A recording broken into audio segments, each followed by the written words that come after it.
es le Dieu de ma vie. En toi j'ai trouvé le salut. Reçois, oh Dieu, l'adoration d'un cœur que tu as sauvé. Je veux t'adorer. Révèle la main de Dieu, plutôt du diable, démontre que le diable est derrière ses activités. La plupart des situations que nous avons révèlent que le diable est l'instigateur et la source, la provenance de ces situations. Nous souffrons, nous sommes malades, nous avons des troubles parce que le diable est en train de travailler minutieusement, mais on ne se rend pas compte. Le Seigneur dit, pendant que les gens dormaient, dormir, c'est un état de repos, un état de récupération, de restauration. Les gens qui dorment se reposent, on dort pour se reposer, pour se restaurer, pour reprendre la force, l'énergie et pour refaire nos activités ou reprendre nos activités. C'est une période de l'inactivité et c'est dans cette période que le diable vient nous visiter. Le diable ne nous visite pas n'importe quand. Il nous visite lorsque nous ne sommes pas conscients, lorsque nous ne sommes pas concentrés, lorsque nous ne sommes pas en forme, lorsque nous ne sommes pas dans un état de bien décidé. Le diable nous visite dans notre faiblesse. Celui qui dort, il est comme dans un état de faiblesse. Le diable vient visiter. Pourquoi devons-nous discerner? Pourquoi discerner? Le but du discernement des esprits est principalement la protection du corps de Christ. Il protège lorsque les esprits décarrément cherchent à lui faire du tort ou à créer la division dans un milieu chrétien, dans une église, dans une communauté. Et nous devons aussi discerner pour comprendre ce qui se passe dans notre réalité de tous les jours. Parce que dans chaque milieu de vie, il y a des réalités, il y a des choses qui se passent. Ça exige un certain niveau de discernement. On ne peut pas laisser les choses se dérouler sans l'intervention de Dieu, sans faire intervenir la main de Dieu, sans solliciter l'aide ou l'intervention du Saint-Esprit. Et la plupart des temps, plusieurs personnes négligent le discernement. Nous avons vu dans la Bible plusieurs personnes malades. Je parlais de la femme courbée la fois passée. Cette femme, elle était malade. Et les gens pouvaient la voir dans cet état courbé. Mais les gens ne savaient pas que cette situation était liée à un démon. Dans Luc chapitre 11, verset 14, la Bible dit Jésus chassa un démon qui était muet. Luc 11, 14, Jésus chassa un démon qui était muet. Lorsque le démon fut sorti, le muet parla et la foule fut dans l'admiration. C'est-à-dire cette personne était dans une situation troublante, une situation qui échappait au contrôle des médecins peut-être. Une situation qui dérangeait. Cette personne ne parlait pas, n'avait pas sa faculté de s'exprimer, n'avait pas la capacité de parler. Mais sa situation n'était pas d'origine naturelle. Ici, par ce texte, nous pouvons voir que Dieu nous enseigne que d'autres choses sont causées, d'autres maladies, d'autres situations sont causées par les démons, par les sorciers, des mauvais sorts. On peut lancer une maladie sur quelqu'un, on peut faire n'importe quoi. Comme mauvais sort, on lance sur une personne pour détruire la personne. Rapidement, je vais donner un exemple. Je crois que j'ai déjà donné ça. Une dame s'apprêtait à entrer dans sa voiture. Elle trouve qu'elle avait accroché un petit fil. Elle enlève le fil de la portière. Dès qu'elle essaie d'enlever le fil, elle sent comme un feu qui l'embrase dans tout son bras. Elle est d'un pays d'Afrique d'où il y a plus de vaudou dans ce pays-là, d'Afrique. Alors, dès qu'elle a senti le feu embraser son bras, ça l'a paniqué. Et depuis là, sa santé a commencé à dégrader. Elle sentait des brûlures dans le bras et dans sa partie droite. Elle ne pouvait plus vraiment bien fonctionner. Et ça commençait à brûler, brûler, brûler. Et ça changeait sa peau. Ça changeait sa santé. Ça l'a déstabilisé. Elle a suivi les CD de prière. Elle m'a appelé par les CD de prière. Les numéros étaient là. Elle m'a appelé. On a commencé à parler. Et c'est comme ça qu'on a eu le contact avec elle. Elle m'a expliqué que dans notre milieu, dans notre pays, on jette des maladies comme ça, on fait des choses comme ça aux gens. Et je suis sûr comment lancer un mauvais sort. Parce qu'on a déjà tenté une fois de me tuer. Nous sommes dans un monde où on peut faire des choses pour vous détruire. Et la personne qui a posé cet acte reste cachée. Ne révèle pas son identité. On peut vous placer dans un état, dans une situation, dans une maladie, dans un état de vie, d'échec, de blocage, sans que vous ne sachiez qui est à l'origine de cette maladie, de cette situation. Plusieurs choses nous arrivent dont l'origine remonte au diable. La source, c'est le diable. La provenance, c'est le monde des ténèbres. Alléluia. Mais si nous n'avons pas le discernement, nous ne saurons pas la provenance de la chose. Pourquoi le discernement? Le discernement nous permet d'identifier, de savoir qui est derrière cet acte. Qu'est-ce qui se passe? Le discernement nous permet de savoir pourquoi telle personne a sorti telle phrase. Le discernement nous permet de savoir si nous devons nous engager dans une entreprise ou pas. Alléluia. Celui qui discerne, c'est un homme prudent. C'est une femme prudente. Celui qui n'a pas le discernement n'est pas prudent. Jésus a dit, soyez simple comme les serpents, plutôt simple comme la colombe, et prudent comme les serpents. Donc, au niveau de la prudence, nous devons être comme les serpents. Nous devons être extrêmement prudents. Parce que celui qui n'a pas le discernement, c'est une personne qui se lance droitement vers la mort. Telle voie paraît bonne, mais son issue, c'est la voie de la mort. Cette personne ne parlait pas. On pouvait dire de cette personne que c'était une maladie normale. Et peut-être les Sadducéens, les gens de l'époque, les religieux, les responsables du temple, de l'église, des synagogues, ont prié pour la personne. Ils n'ont pas mentionné un démon. Ils n'ont rien fait, mais ils ont prié. Ils ont demandé la miséricorde de Dieu pour ces cas. Mais quand celui qui avait la révélation est arrivé, il a identifié la chose. Notez bien ceci. Dans les domaines spirituels, pour vaincre un combat, un ennemi, vous devez savoir l'identifier. Amen. Si l'ennemi se cache et que vous ne citez pas son nom, il ne va jamais se révéler. Certains esprits ne vont jamais sortir parce que vous priez, parce que vous parlez en langue, parce que vous adorez tellement Dieu. Ces esprits-là vont sortir parce que vous les avez identifiés. Amen.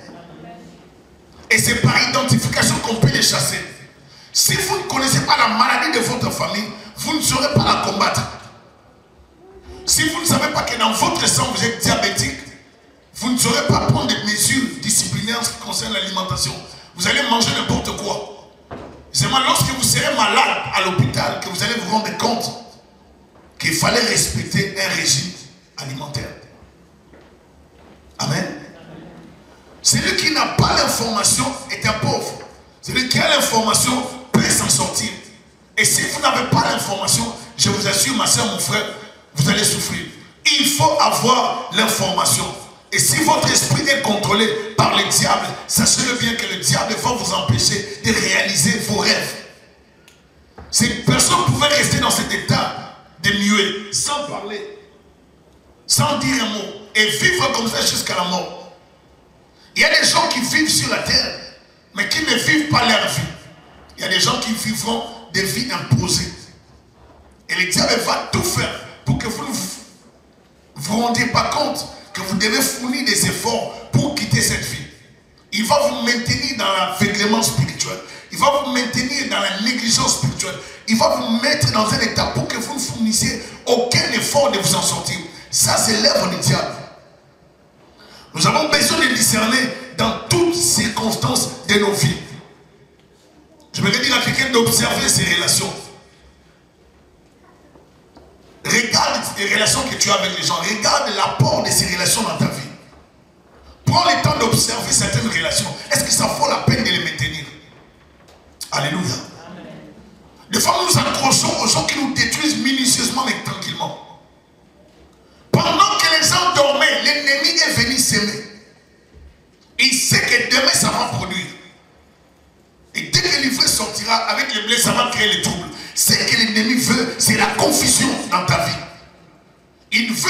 fasses des bons choix. Il ne veut pas que tu réalises tes objectifs, que tu atteignes tes projets. Il ne veut pas que tu accomplisses ce que Dieu a prévu pour toi. Il veut mettre la confusion dans ta vie pour que tu fasses un mauvais choix. Pour que tu fasses des mauvais choix dans ta vie. Le diable ne veut pas qu'on soit fort dans la vie. Il ne veut pas que nous puissions canaliser nos efforts vers un objectif. Il veut qu'on soit éparpillé. Vous allez voir une personne qui dépense 10% d'énergie à gauche, 20% à droite. Pourtant, pour Dieu, si la personne avait le discernement, elle pouvait se concentrer sur un seul objectif, d'abord l'atteindre. Avec 70%, 60% et maximiser sur cet objectif et passer à l'autre. Mais le diable va te maintenir dans la distraction pour que tu sois éparpillé. Afin de ne pas atteindre un objectif. Observe ta famille, la vie de tout le monde de ta famille. Y a-t-il la percée ou l'échec dans un domaine donné? Est-ce qu'il y a quelque chose qui te marque, qui attire ton attention dans ta famille? Observe ta famille, observe tes parents, tes frères et sœurs, tes oncles et tes tantes, des deux côtés de tes parents. Prends le temps d'observer. Est-ce que ça va? Il y a des gens qui ne se sont jamais rendus compte que dans leur famille, du côté de leur père, du côté de leur mère, qu'il y a des soucis. Ils ne vivent sans examiner quoi que ce soit. Ils ne vivent que pour se réjouir. C'est bon, c'est bon, c'est bon. Le diable va te maintenir dans cet état. Il y a certaines personnes qui reproduisent des choses des ancêtres. C'est comme quelqu'un peut dire, ah, cet enfant, vraiment, c'est comme mon arrière-grand-père. Hein. Mais c'est comme mon père. Mais la chose en question qu'on loue, c'est une très mauvaise chose. Ah, elle est méchante comme ma mère. Cet enfant, vraiment, il a la politique comme mon père. Pas la bonne politique. Il y a des fois nous voyons les mauvaises choses, mais le diable ne nous permet pas de bien discerner pour trouver des solutions. Parce que le but du discernement, c'est comprendre ce qui se passe et trouver la solution ou éviter un mal. Vous voyez? Il faut comprendre, il faut trouver la solution. Jésus ici a compris que le problème de cet homme, sa maladie, c'était un démon. Si vous ne savez pas ce qui se passe, vous n'allez pas traiter les problèmes. Si vous ne savez pas ce qui se passe, vous ne traiterez jamais les problèmes. Vous savez pourquoi il y a des scanners, des rayons X? C'est pour déceler la maladie, n'est-ce pas? C'est pour comprendre ce qui se passe dans un endroit donné de notre corps, afin de traiter la partie infectée ou la partie malade. Le discernement nous permet d'identifier ce qui se passe, ce qui est derrière une phrase, derrière une pensée. Dans les baisers de Judas, Jésus savait que c'était pour la trahison. Jésus savait que c'était un signe. Mais les autres disciples ne se rendaient toujours pas compte que c'était un signe. Mais c'était un baiser, des signes d'amour. Mais pour Jésus, il savait, lui il avait le discernement. Il savait que c'était un signe. Mais les gens autour de lui ne se rendaient pas compte de ça. Pour plusieurs personnes, c'était les signes d'amour. Mais pour Jésus, en ce moment-là, ces signes d'amour n'étaient pas utilisés pour l'amour. C'était utilisé comme un code, un message d'identification. C'est lui que vous devez arrêter. Il peut y avoir des Judas autour de nous. Il peut y avoir des gens qui vont venir nous approcher avec un esprit de Judas.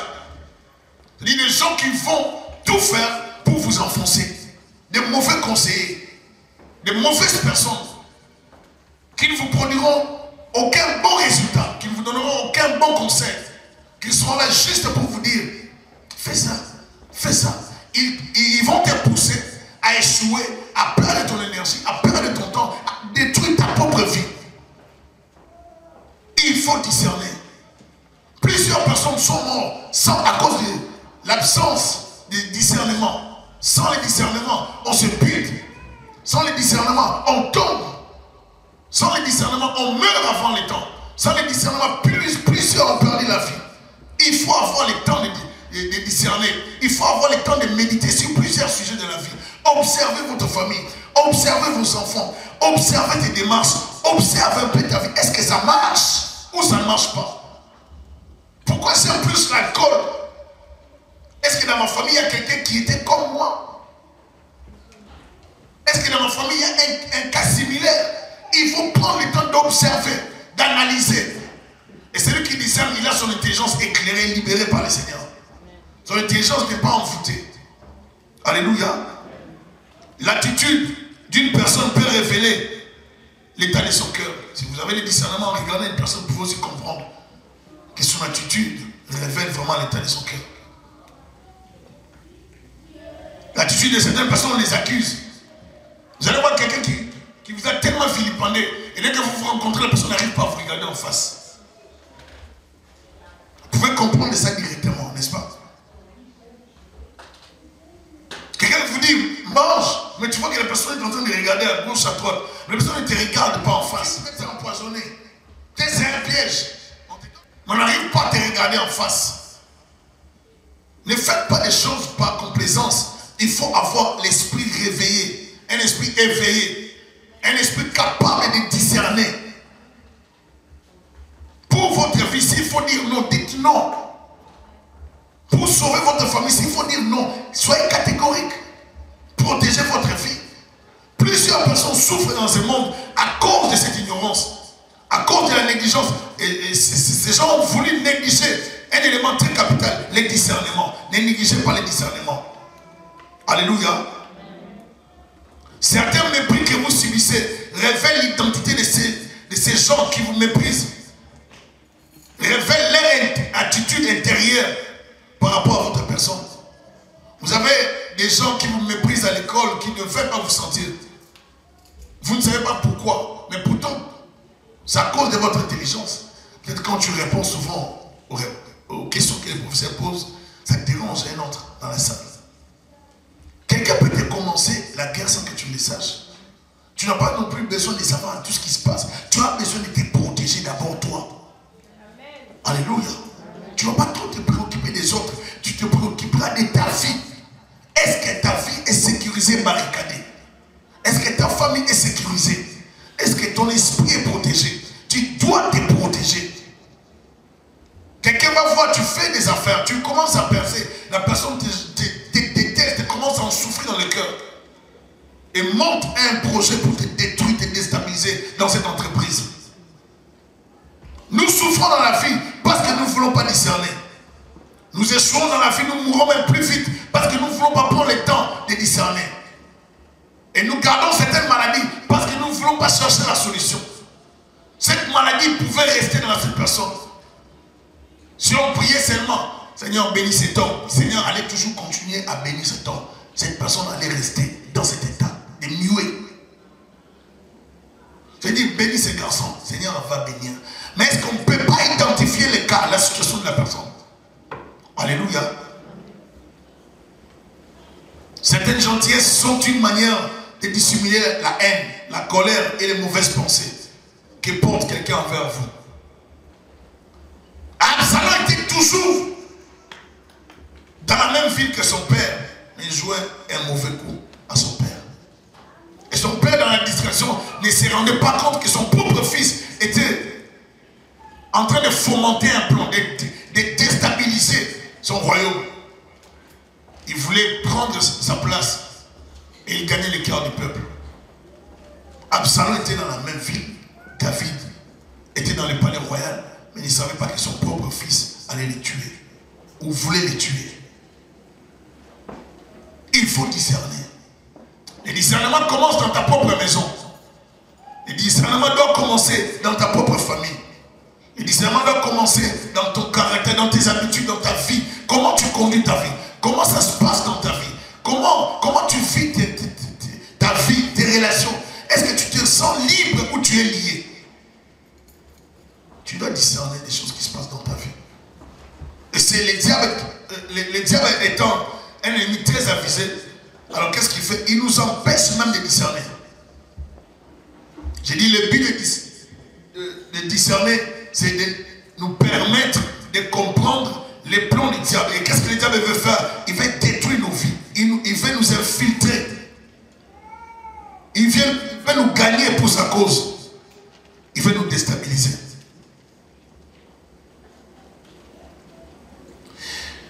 discerner, il nous faut savoir qu'il y a 4 sortes d'esprits. J'ai parlé, il faut passer l'esprit humain, l'esprit démoniaque, les anges et l'esprit de Dieu.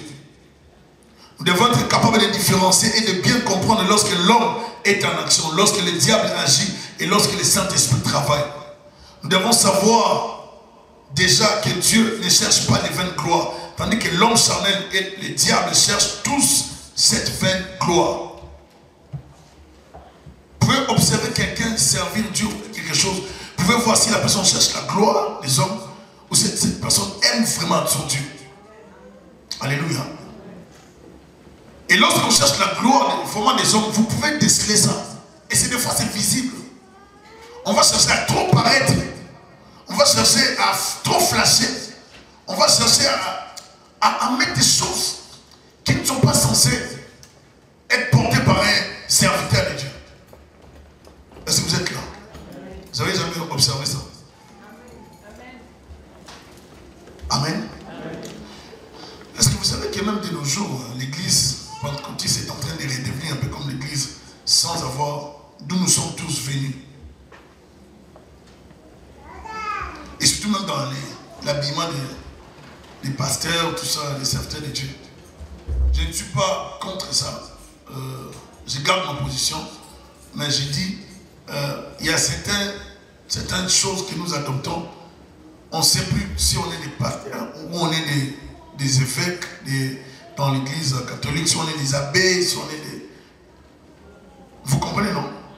Des fois, on porte même des chapeaux comme de pape, on porte tout comme dans l'église catholique. C'est que peut-être on a condamné hier, aujourd'hui on est en train de faire ça. Est-ce que dans cela, il y a la délivrance? Est-ce qu'il y a quoi? Il y a une consécration par rapport à ça? C'est quoi les bienfaits de ça? Et je crois, ce qui est biblique, que la simplicité, c'est la meilleure des choses. Il ne faut pas chercher à trop compliquer les choses. Amen. Des fois, il faut rester simple. En cherchant trop mélanger, à tout faire, on détruit même l'image de Christ. Et parce qu'on veut tout embrasser, on fait tout. Et on détruit l'image du Seigneur. Pour sortir de l'envoûtement, Proverbe 6, 27 à 28. La Bible dit, peut-on mettre du feu dans sa poche sans que ses vêtements s'enflamment? Peut-on marcher sur des braises sans se brûler les pieds? Est-ce possible? Est-ce possible? Tu mets le feu dans ta poche sans que tes vêtements s'enflamment. Peut-on marcher sur des braises sans se brûler les pieds? Non, ce n'est pas possible. Mais une personne envoûtée, c'est une personne qui va croire que le feu ne brûle plus. Cette personne qui va croire qu'en s'amusant avec sa vie, il n'y aura pas de conséquences. C'est une personne qui va croire qu'elle a toujours le temps de s'amuser et il y aura aussi un temps pour, n'est-ce pas, récupérer. L'envoûtement, c'est cette capacité d'affecter une personne. C'est ce voile-là qu'on jette sur une personne pour l'empêcher de prendre de bonnes décisions. Et l'envoûtement va détruire ta vie. L'envoûtement va déstabiliser ta vie. L'envoûtement va t'empêcher d'aller de l'avant. L'envoûtement va t'empêcher de voir la main de Dieu. Est-ce que je parle à quelqu'un? Si nous lisons l'histoire toujours dans le Proverbe, on nous parle de ces jeunes hommes que nous avons lu la fois passée. La Bible dit, lorsqu'on parle de cette femme, on dit, elle les séduisit à force de paroles. À force de paroles. Comment le diable a fait gagner la femme, Ève? À force de quoi? Les paroles, n'est-ce pas? Le diable parlait, et Ève a cédé, n'est-ce pas? Si vous vous exposez à une personne qui parle bien, cette personne peut vous manipuler. Amen. Si vous vous exposez à une personne qui parle bien, cette personne peut vous manipuler. Si vous vous exposez à une personne qui a les intentions de manipuler, cette personne peut vous introduire dans une voie de l'erreur. Elle Elle le séduisit à force de paroles. Elle l'entraîna par ses lèvres doucereuses. Il s'est mis à coup à la suivre comme le bœuf. J'ai vraiment aimé ces textes. Comme le bœuf qui va à la boucherie. Comme un fou qu'on lie pour les châtier. Jusqu'à ce qu'une flèche lui perce le foie. Comme l'oiseau qui se précipite dans le filet sans savoir que c'est au prix de sa vie. C'est comme ça que plusieurs personnes détruisent leur propre vie. Nous souffrons parce que nous ne travaillons pas sur la compréhension, sur le discernement. On se livre entre les mains d'un garçon, d'une jeune fille, parce qu'on a vu seulement l'aspect extérieur. On se livre entre les mains d'une personne, parce qu'on a vu la personne bien parler. Mais nous savons pas ce que la personne fait pour avoir l'argent. Nous savons pas ce que la femme fait pour être jolie, pour être belle, pour paraître. Il y a des gens qui appliquent, qui utilisent n'importe quoi pour donner l'image qu'ils ont. Il y a des gens qui appliquent n'importe quoi. Il y a des gens qui utilisent des formules sorcellériques, magiques. Il y a plusieurs choses dans ce monde. Et dans ce monde, vous ne pouvez pas vivre sans comprendre les domaines spirituels. Tu dois apprendre à discerner. Alléluia. Il faut observer. Le discernement implique aussi l'observation. Tu observes tes enfants. Tu observes la croissance. Tu observes ta vie. Tu observes tes décisions. Est-ce que tu es libre dans tes décisions? Vous savez qu'il y a des gens qui ne sont pas libres même dans les décisions. Toutes les décisions qu'ils prennent sont toujours des décisions qui vont les conduire dans les erreurs, dans les échecs, dans les blocages, dans la souffrance. Quelles des mauvaises décisions. Et c'est lorsque ces personnes atteindront l'âge plus avancé que le diable va peut-être les laisser pour qu'ils puissent se rendre compte qu'ils ont vraiment détruit la vie et qu'ils n'ont plus le temps de retourner dans la jeunesse. Est-ce que je parle à quelqu'un? Le discernement va te permettre de comprendre que dans cette affaire, ça prend que tu pries 3 jours. Est-ce que je parle à quelqu'un? Tu es en train de monter une entreprise, tu fais quelque chose, mais tu sens des blocages bizarres, tu ne sais pas pourquoi. Au lieu de commencer à trop réfléchir, à appeler les gens, peut-être ça demande seulement que tu entres dans ta chambre, que tu te fermes, que tu pries pendant 1 heure de temps. Mais celui qui n'a pas l'esprit libéré ne va pas comprendre cet aspect. Va peut-être pleurer, va se confier auprès de plusieurs personnes. Et il n'y aura pas de bons résultats. Ce sera l'échec encore. 10e échec. 20e échec. Moi j'échoue toujours. Lorsque je commence, ça ne marche pas. On échoue parce qu'on en parle à tout le monde. On échoue parce qu'on ne dépend pas de Dieu. Parce qu'on n'est pas sensible à la voix de Dieu. Est-ce que tu peux discerner dans ta vie? Est-ce que tu peux prendre le temps de discerner ta vie? Regarde ton père comment est-ce qu'il a vécu. Regarde ta mère, regarde tes frères et sœurs. Regarde tes prédécesseurs. Est-ce que tu ne peux pas discerner que tu es dans la mauvaise foi? Est-ce que tu dois continuer à vivre comme ça? Le diable ne mérite jamais te voir dans une vie de prière. Il va tout faire pour te décourager, te maintenir dans la faiblesse. Regarde, tu es jeune, regarde, tu as le temps, tu vas prier demain. C'est ce que le diable fait. Est-ce qu'il faut le laisser faire comme ça? La Bible dit, il n'y a rien de caché qui restera caché. Tout ce qui est caché sera révélé. Est-ce que je parle à quelqu'un? Mais il faut que tu sois toi aussi connecté à l'Esprit de Dieu pour recevoir la révélation de Dieu. Pour comprendre ce que Dieu veut que tu comprennes par rapport à ta vie. Il y a des choses, Dieu peut te faire comprendre quelque chose, tu sens comme si tu avais déjà vécu ça. Tu sens comme si tu avais déjà vu ça. Tu sens comme si tu avais déjà l'information. Dieu t'amène l'information par le Saint-Esprit. Je vous assure bien aimé, Dieu nous parle à nous tous tel que nous sommes là. Tel que nous sommes là, Dieu nous parle. Mais la plupart du temps, nous sommes dans la distraction. Dieu peut te dire, Thierry ne sort pas aujourd'hui. Thierry, évite de faire ça. Ma fille, ne fais pas ça. Dieu veut t'éviter un danger, un problème. Des fois, tu sens une conviction. Et après un temps, tu te dis, je savais. Il fallait seulement que j'applique ce que je sentais en moi. Mais comme je n'ai pas appliqué, regarde ce que je suis en train de vivre. Il y a des gens qui sentent, qui voient les choses venir, mais ils n'ont pas seulement le temps d'être concentrés et de chercher la direction de Dieu. C'est une fois l'erreur arrivée qu'ils se rendent compte qu'ils pouvaient, n'est-ce pas, éviter cette erreur. Et le temps de discerner. Est-ce que je parle à quelqu'un? Je vois des jeunes mourir, je vois des gens mourir tôt, quitter la terre parce qu'ils n'ont pas eu le temps de discerner. Les gens quitter la terre parce qu'ils n'ont pas eu le temps de savoir quel homme je suis en train d'épouser, quelle femme que je suis en train d'épouser, quelle entreprise que je veux faire. Pourquoi je vais m'associer avec telle personne pour faire des affaires ensemble. Des fois on ne se rend pas compte. Mais le diable nous oriente toujours vers des mauvaises personnes qui vont toujours nous enfoncer. Dans les études, on t'oriente dans une option, une formation, qui ne va même pas te permettre de travailler. En fait, c'est pas que tu aies ce diplôme-là. Une fois le diplôme entre tes mains, tu ne vas plus te retrouver. C'est ce que le diable voulait. Comme mon père aussi avait fait la médecine, moi aussi je vais être médecin. Mais toi, dans ta médecine, tu vas échouer. Comme ma mère avait fait ça, moi aussi je vais faire ça. Des fois, nous avons adopté des formations parce que nos parents étaient dans ces options, dans ces formations. Et nous voulons vivre comme nos parents.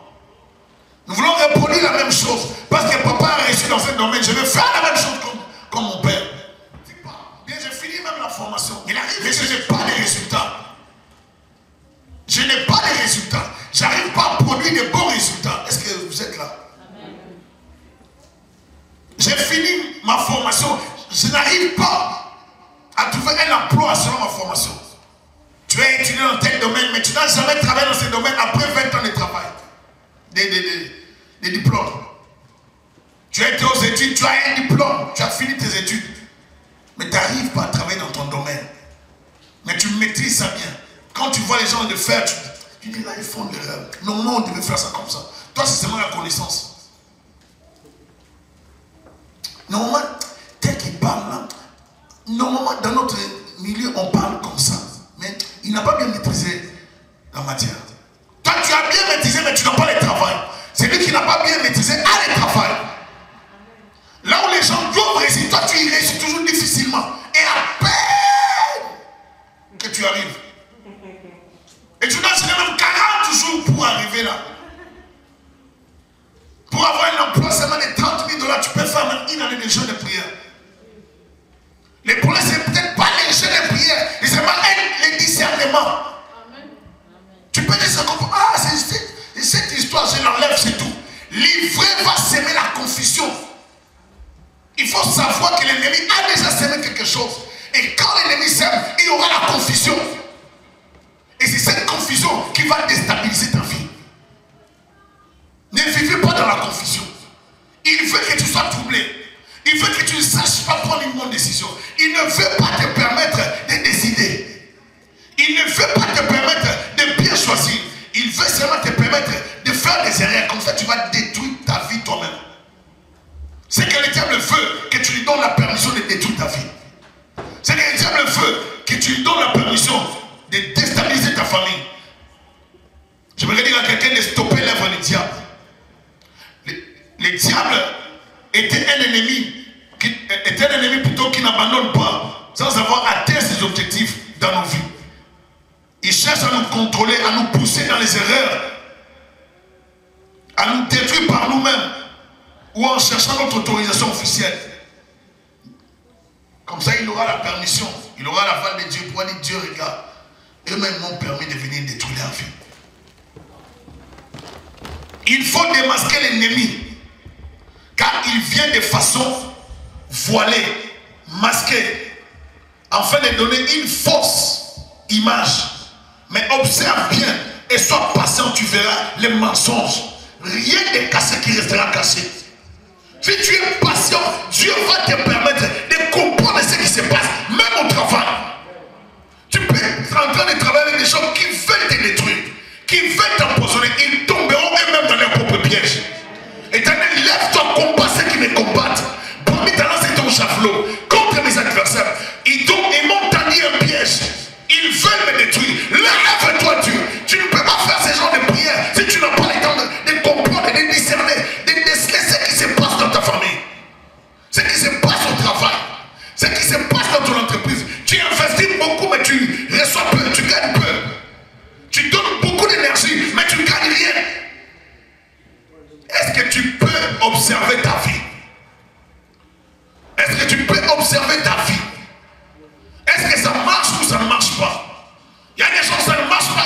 fournissent aucun effort. Ils sont toujours là, mais ça, c'est pas grave.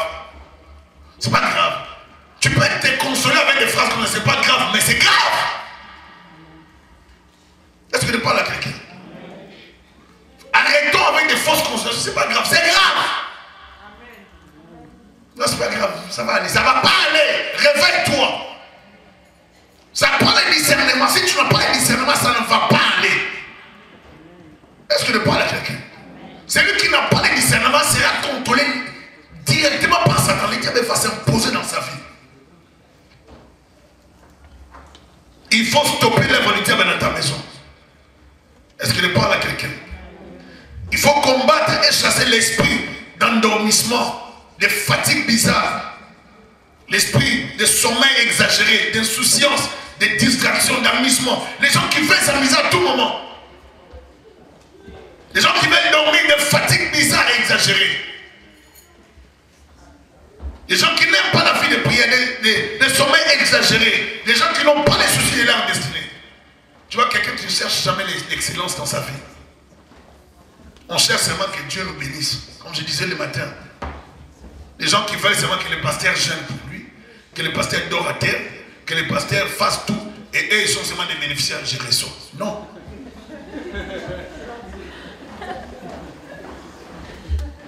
Le pasteur gêne, dort à terre. Toi aussi, tu le fais. Bon, dites quand même, vous ne voulez pas dire en même voyez.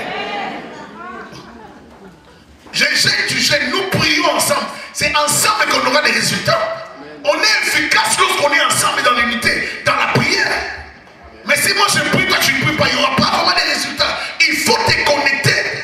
Et Dieu ne va t'empêcher de prier. Vous allez voir quelqu'un pour sa propre vie ne veut pas prier. Il veut qu'on fasse tout, qu'on lui donne seulement les résultats. Priez, jeûnez, donnez-moi les résultats. Est-ce qu'il n'y a pas les résultats? Dieu veut que tu pries. Dieu veut que tu gênes pour ta vie. Dieu veut que tu cherches la solution pour ta maison. Dieu veut, il veut que tu t'investisses pour ta famille.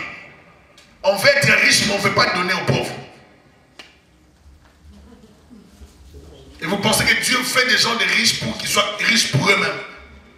Or, la pensée biblique, lorsque Dieu te bénit,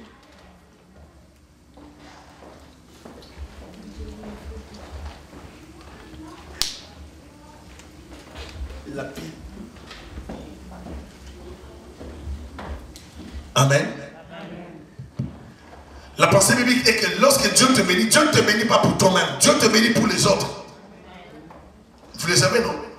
Tu ne peux pas être riche pour toi-même. Si Dieu te fait riche, il te fait riche pour que d'autres soient bénis par toi.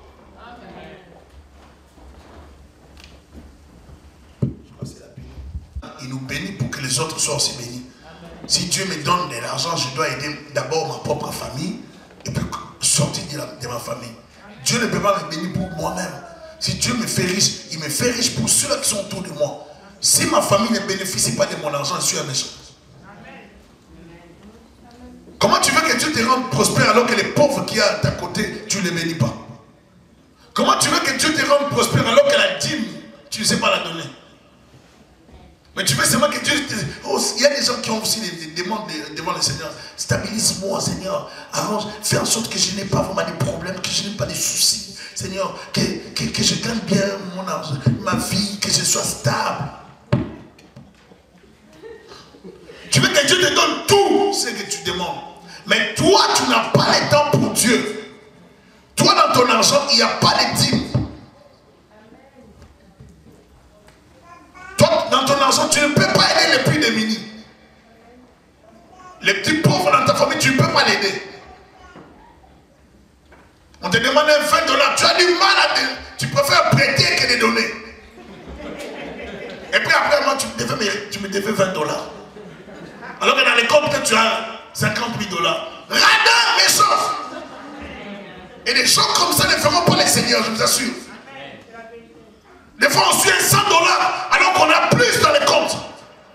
La Bible dit il y a un tel qui amasse beaucoup d'argent, mais c'est un autre qui fait en juillet. Tu amasses beaucoup d'argent, tu remplis ta vie, tu as des richesses, mais celui qui vient après toi s'amuse avec ton argent. Parce qu'il ne sait pas, il ne comprend pas ce que tu as connu comme souffrance, douleur pour avoir cet argent. Tu amasses de l'argent, mais c'est un autre qui va en juillet.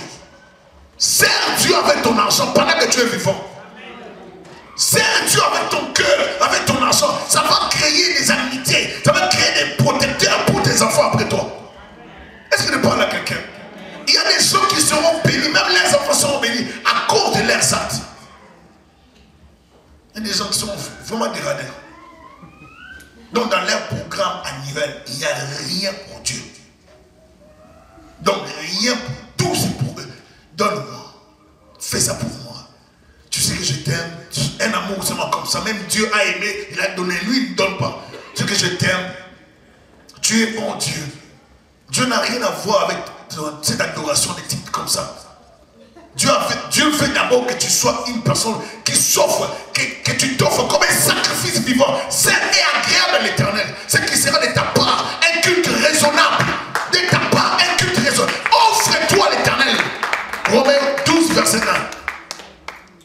Offre-toi comme un sacrifice vivant. Je m'offre à Dieu, mon corps, mon âme, mon esprit appartiennent à l'Éternel. Et c'est fait. Comme j'appartiens à l'Éternel, tout en moi doivent donner gloire à Dieu. Alléluia. Ainsi, si j'appartiens totalement à Christ, donner ma dîme, c'est simple.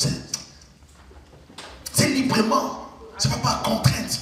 Je donne parce que je sais que Dieu me donne la vie. Je donne parce que je suis juste reconnaissant. C'est juste un signe de reconnaissance envers l'Éternel. Et non comme une contrainte. Ah, mais là-bas, on a mis ça comme une loi. On te dit que ce n'est pas une loi. Mais c'est une loi aussi qui est dans ton cœur. Et ce principe doit rester dans ton cœur. Cette loi est inscrite dans ton cœur. Elle est inscrite dans ton cœur. Elle te dit, toi Dieu t'a gardé. Il y a des gens qui sont paralysés cette semaine. Des gens qui sont morts, Dieu t'a gardé tout au long de ce mois. Donne la dîme. C'est un principe qui fait du bien au Seigneur et qui enrichit plusieurs. Mais le diable, il fait une seule chose, le discernement. Il ne veut même pas que tu discernes. Il ne veut même pas que tu puisses respecter ces principes que Dieu a établis. Il sait que si tu les respectes, tu seras prospère. Il y a des riches, je vous dis. Il y a des gens que vous voyez qui sont des riches. Mais quand Dieu les regarde, il dit, ah, cette personne a choisi la pauvreté. Cette fille a choisi d'être pauvre. Je vous assure, ce que je dis, c'est vrai. Hein? Dieu nous regarde selon ce qu'il a. Vous pensez que dès que Dieu, nous sommes là, Dieu n'a rien donné dans nos vies. Dieu a donné seulement des petits jobs. Il y a des entrepreneurs parmi nous. Il y a des gens que Dieu a bénis. Mais il faut seulement reconnaître Dieu dans vos affaires. Alléluia. Il faut lui donner la première place. Il va sécuriser vos affaires. Dieu peut te connecter avec des gens de ce monde, des païens. Mais Dieu veut que tu manges leur argent. Je ne sais pas si tu comprends. Dieu peut faire en sorte que tu arrives là où il y a des païens, des pécheurs de haut niveau. Qui dorment et qui se réveillent dans le péché. Et Dieu dit l'argent de ces injustes-là sera ton argent. Alors Dieu te place dans un carrefour pour que tu sois connecté avec ces gens. Mais tu ne peux pas avoir certaines opportunités de la part du Seigneur si tu n'es pas correct avec Dieu. Vous pensez que Dieu va te bénir seulement par les chrétiens? Non, Dieu peut utiliser même des païens pour que tu sois connecté et que tu aies beaucoup d'argent. Est-ce que je parle à quelqu'un? Ce que Dieu veut, c'est qu'on soit correct avec lui. Ce que Dieu veut, que nous respections ses principes. Ce que Dieu veut, que nous marchions dans la vérité. Dieu ne veut pas que je sois dans la distraction. Dieu ne veut pas que je sois contrôlé, que je sois envoûté. Dieu veut que je sois réveillé. Et que j'ai le discernement. Acte 5, 3 à 4. Écoutez ce que la Bible dit. Pierre lui dit, Ananias, pourquoi Satan a-t-il rempli ton cœur au point que tu montes au Saint-Esprit et que tu aies retenu une partie du prix du champ? S'il n'avait pas été vendu, ne te restait-il pas? Et après qu'il a été vendu, le prix n'était-il pas à ta disposition? Comment as-tu pu mentir en ton cœur au Saint-Esprit? Comment as-tu pu mentir au Saint-Esprit? Comment as-tu eu cette décision, cette pensée? Tu avais la possibilité de tout cacher.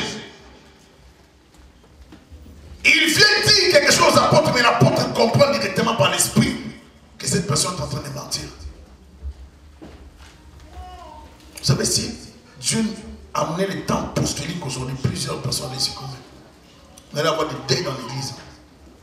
Ah, là-bas on pleure. Quoi? Le Saint-Esprit a frappé. Là-bas on pleure. Ah, le Saint-Esprit a frappé. La tête famille. Ah, sont allés, ils ont menti, l'Esprit a frappé. On pouvait commencer à pleurer comment les églises allaient être vidées. Mais vous comprenez, non, la pensée biblique. Mais Dieu nous fait grâce. Hein? Dieu nous fait grâce, n'est-ce pas? Mais Ananias est venu devant les apôtres avec un mensonge. On a compris que ce type est en train de mentir. Il n'explique pas clairement ce qu'il a fait. Il est en train de mentir, pourtant c'est son argent.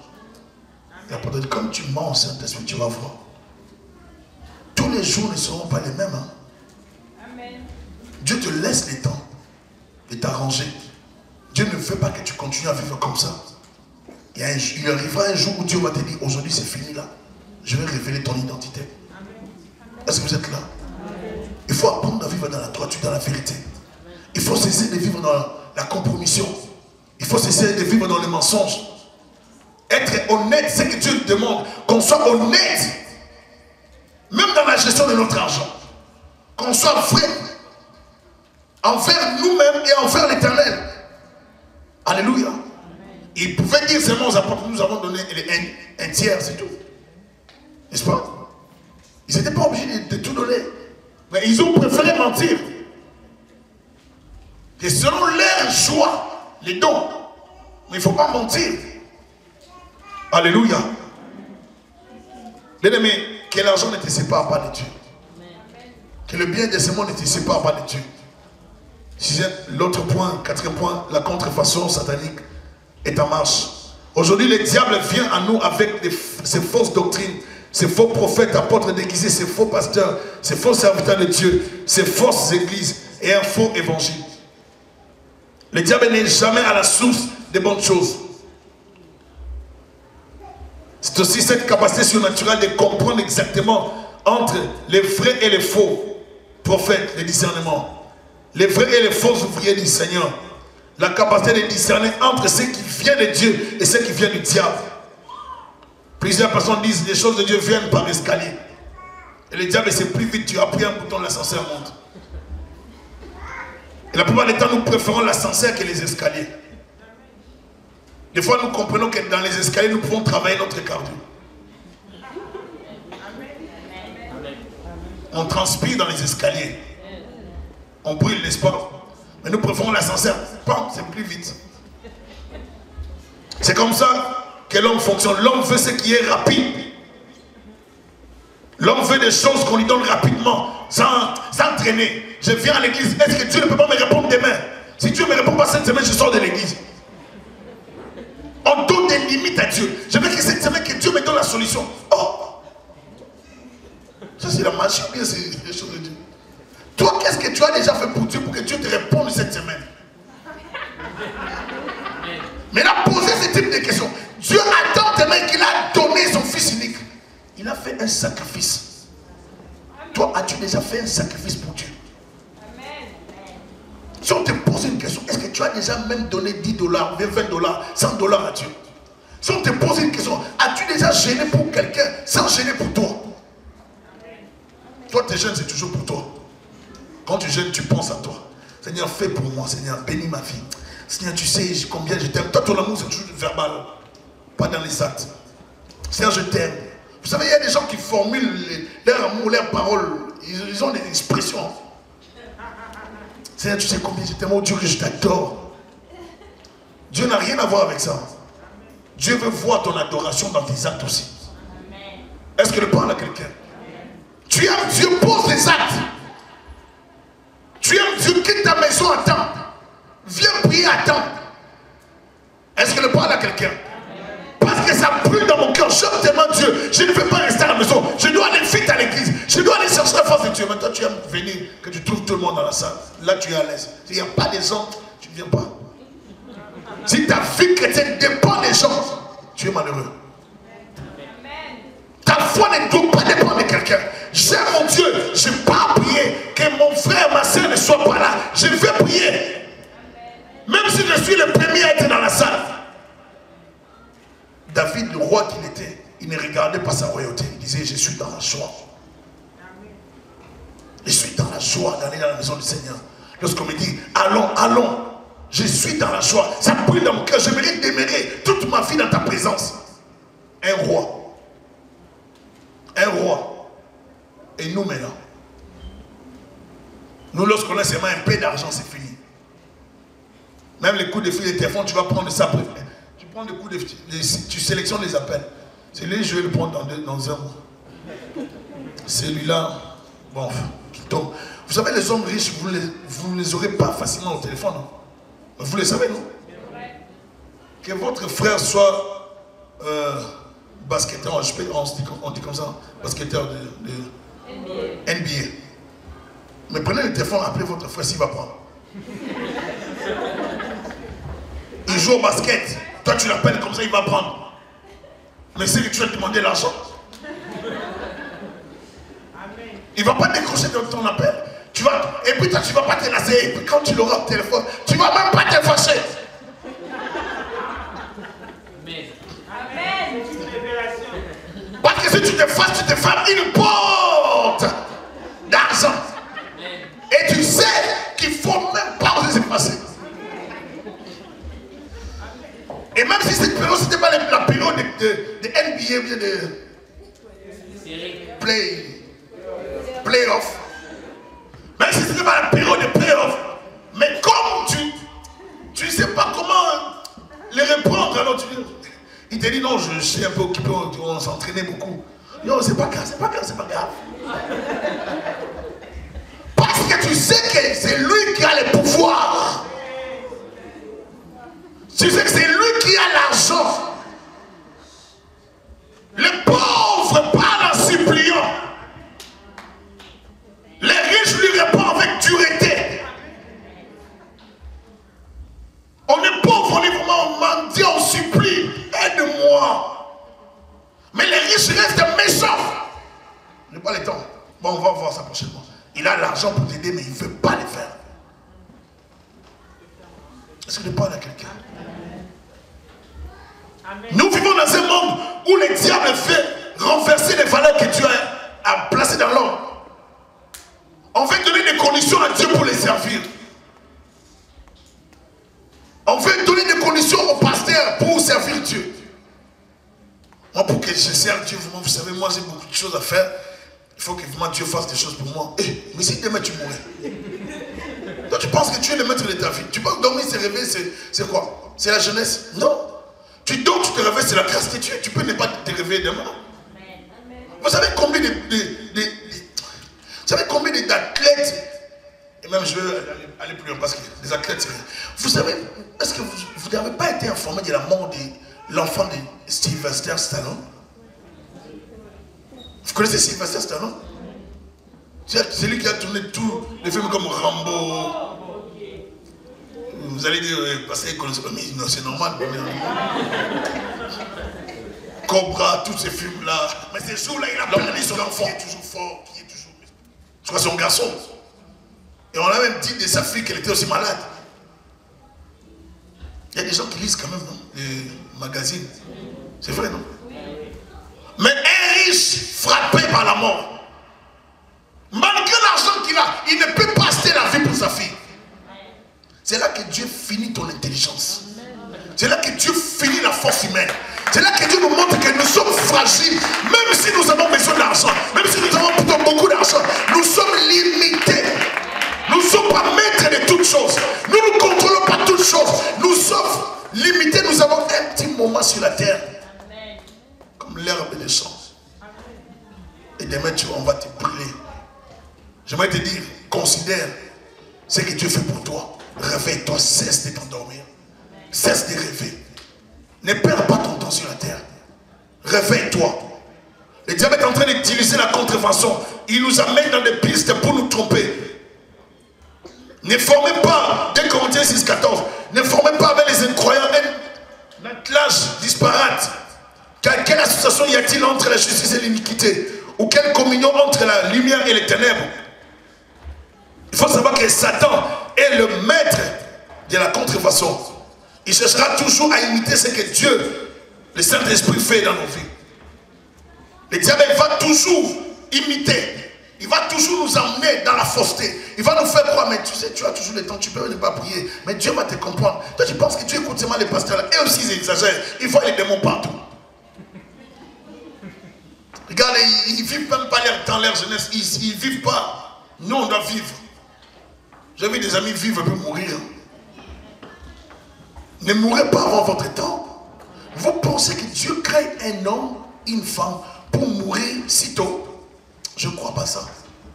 C'est le péché qui a fait en sorte que l'homme arrête sa vie sur la terre. Vous le savez, non? Et plusieurs personnes vont mourir tôt à cause de la négligence de la parole de Dieu. La parole de Dieu est le chemin, la vérité et la vie. Tu ne peux pas vivre sans Dieu.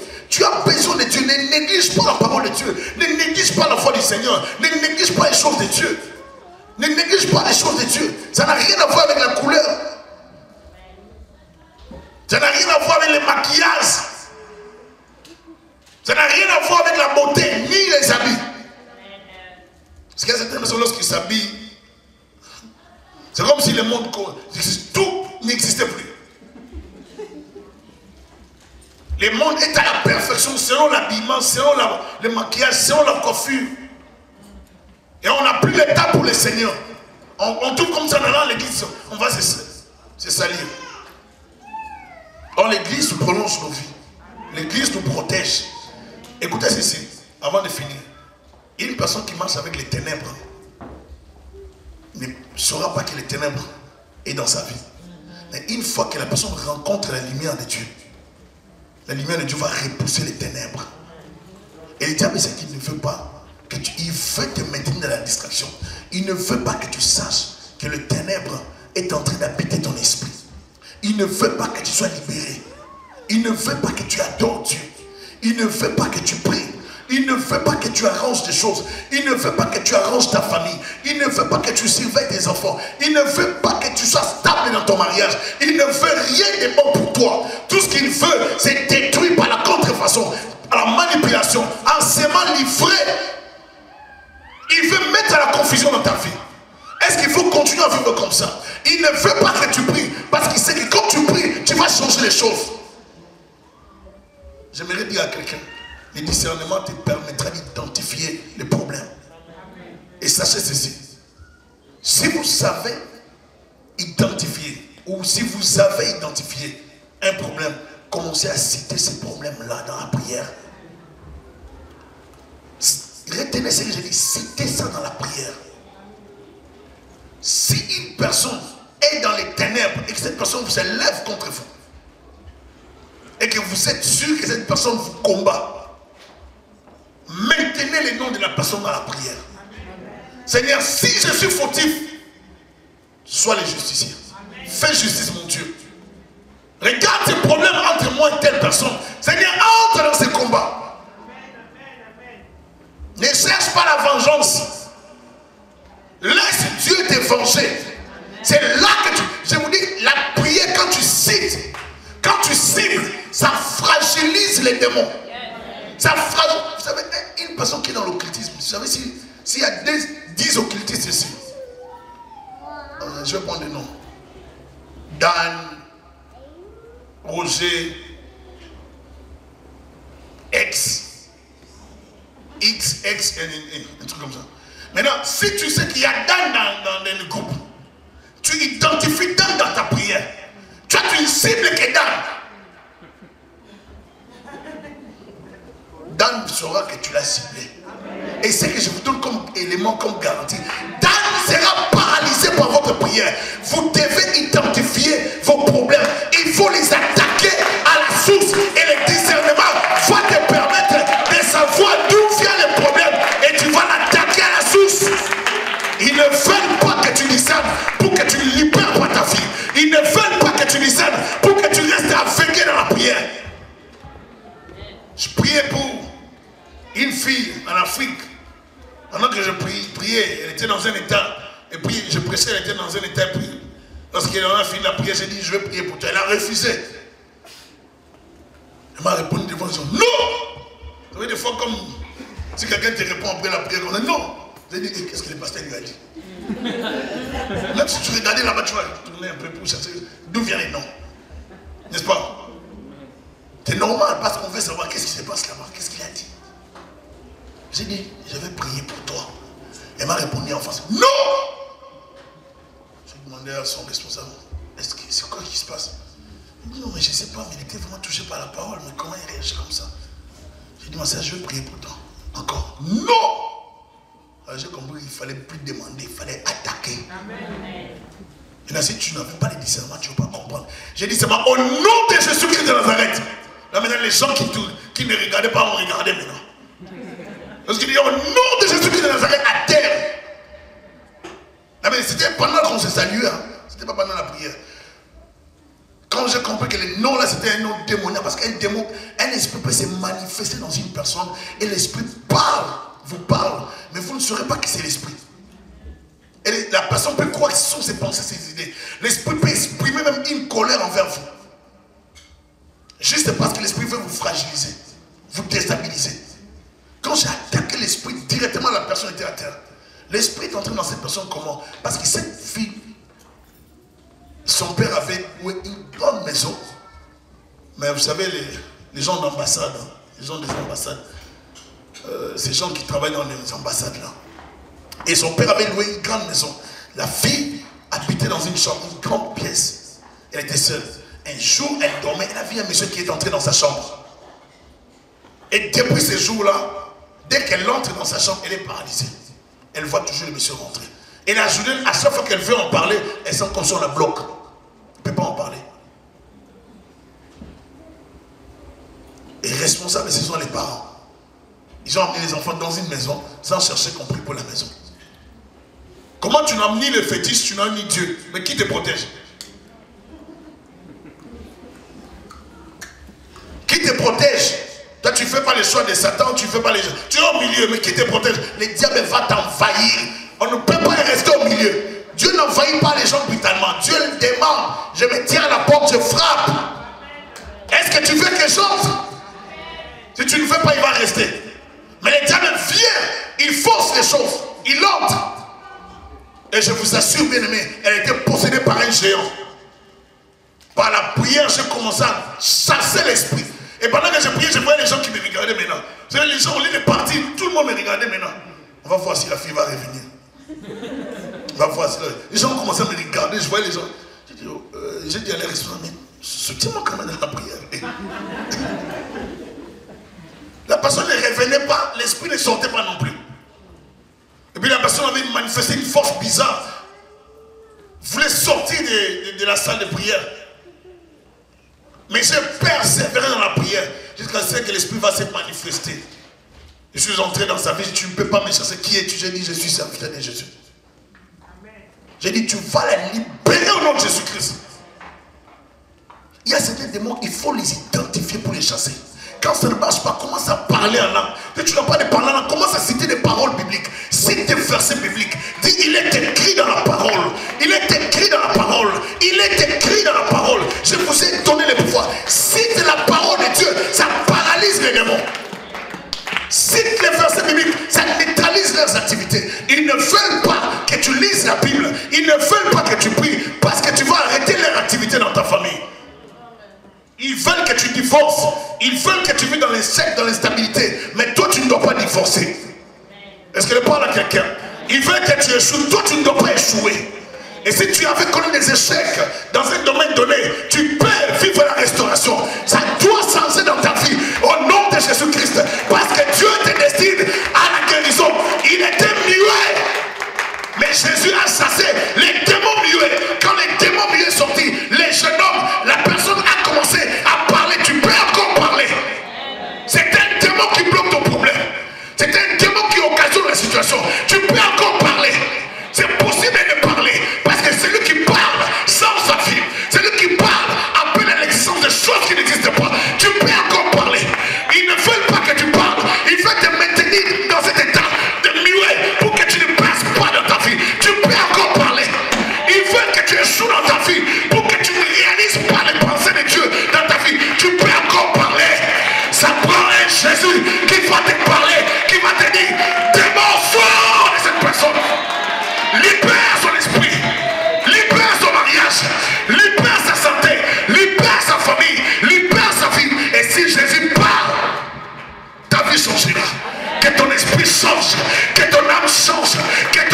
changent, que tes pensées changent, que le Saint-Esprit te change. Au nom de Jésus, que Dieu te change, qui te révèle les choses cachées, qui te parle, qui t'inspire.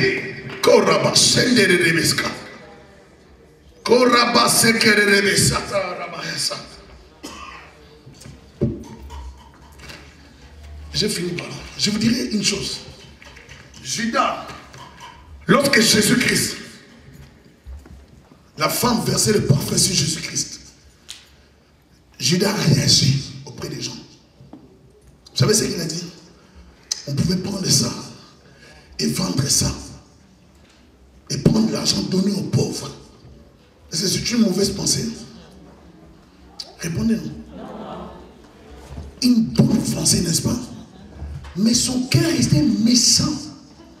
Il ne voulait pas qu'on fasse du bien à Jésus. Il voulait rester à côté de Jésus, bénéficier de sa grâce, mais pas qu'on lui fasse du bien. Personne ne connaissait Judas bien parmi les autres. Mais Jésus connaissait l'esprit qui était dans Judas. C'était un voleur. Il voulait garder la caisse pour voler tout le temps. Il pensait que Jésus ne savait pas. Celui qui n'a pas de discernement va faire confiance à des gens comme les Judas. Vous vous retrouvez dans l'église, mais une personne te parle comme Judas. Toi, tu penses que cette histoire, il faut faire ça. Moi, je pense qu'il ne faut pas faire ça. Moi, je pense qu'il ne faut pas faire ça. Il y aura toujours des gens qui vont travailler comme Judas pour vous décourager, à ne pas vous engager à servir Dieu, à ne pas vous investir dans votre marche chrétienne. Alléluia. Ne suis pas Judas. Engage-toi pour le Seigneur. Engage-toi pour ta famille. Lève-toi, on va prier. Acclamons le Seigneur. On va prier, on se lève.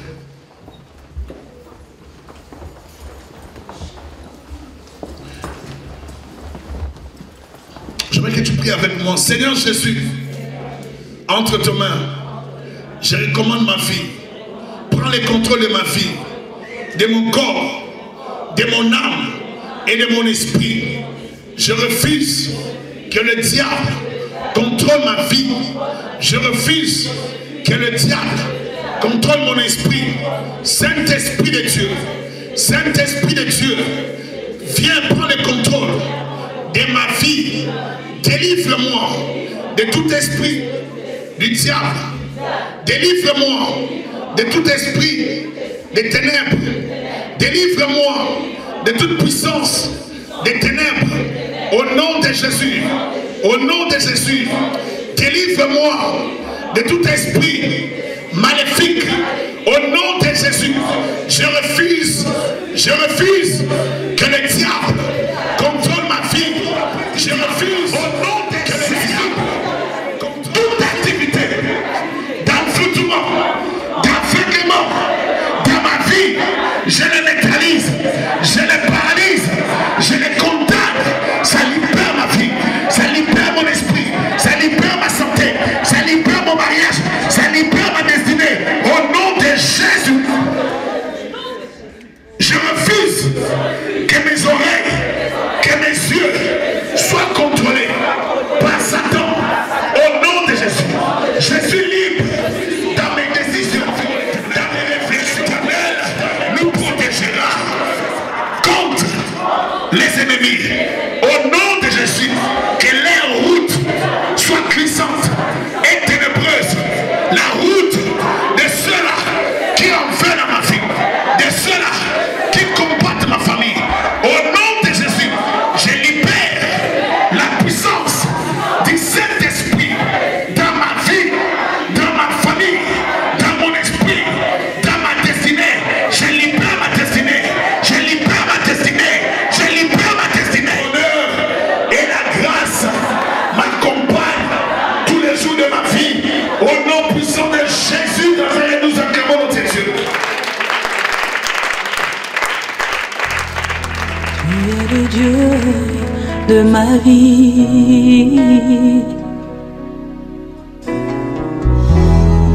En toi j'ai trouvé le salut. Reçois, ô Dieu, l'adoration d'un cœur que tu as sauvé. Je veux t'adorer.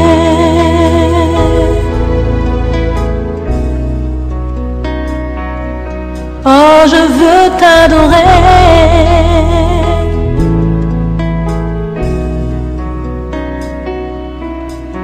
Je veux t'adorer. Oh, je veux t'adorer, Père.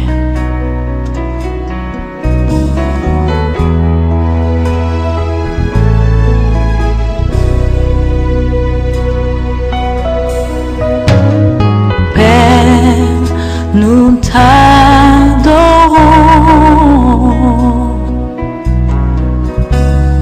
Père, nous t'adorons.